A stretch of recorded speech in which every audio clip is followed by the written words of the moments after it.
Welcome to Tree of Savior, the actual sequel to Ragnarok Online. Or so I've been told. Technically, it's a spiritual sequel because there's actually already a Ragnarok 2, but reviews for it range from mediocre to balls-tastically bad. Tree of Savior, however, is made by a lot of the same people who made the original Ragnarok Online. So if you're a fan of Ragnarok but are looking for something slightly newer, then this might be the game for you. Now, I only played a little bit of Ragnarok Online, and that was a long time ago, so I'm not the best person to go around making comparisons. So I'm only going to talk about Tree of Savior, which is good because it's actually not too shabby. Now, this was a closed beta test, so keep that in mind because everything here could possibly change. The first thing you'll do in Tree of Savior is pick a team name, which essentially acts as a last name for all of your characters. It brands them per se. So pick carefully. Your name of Boot-Nouge may seem like a good idea, but it's really not. Then it's time to pick a class. At the beginning, you'll only have a few choices. You've got your swordsmen, your wizards, your archers, and your clerics.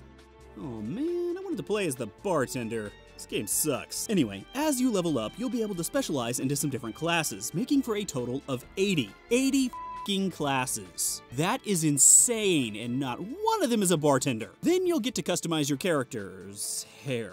That's it. Customize the hair. Well, that's a bit disappointing. I guess the devs thought that no one would give a shit what your face looks like when they see you from this far away the entire time.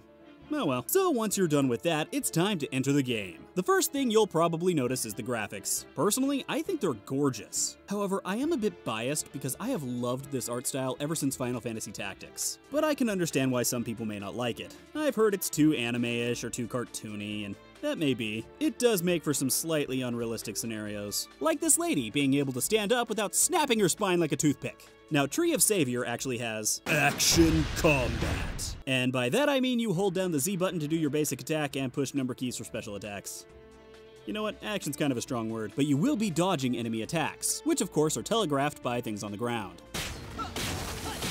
Action, action, action! I found it kind of fun though. It's simplistic, but not. By that, I mean I actually had to think about when to use my skills. See, all of my cleric skills were ground targeted, so to use my skill that lowered enemies' defenses, thereby making me hit harder, I had to make sure they were in the right position first. To heal and shield myself, I had to make sure I was in the right position. Basically, it took a little more thought than just smash button. How dare you make me think, game?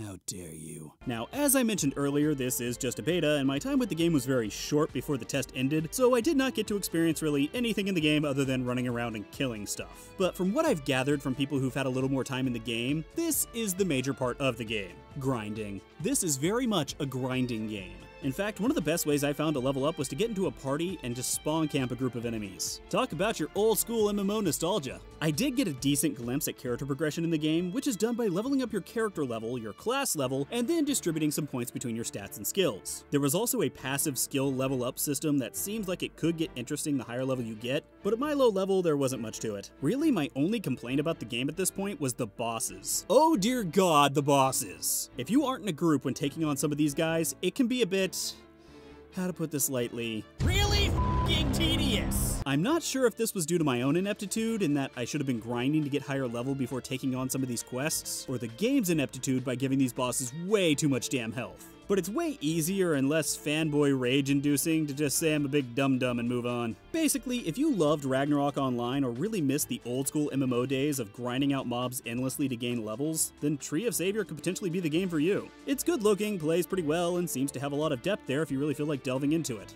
I know I will. Right after I kill this boss.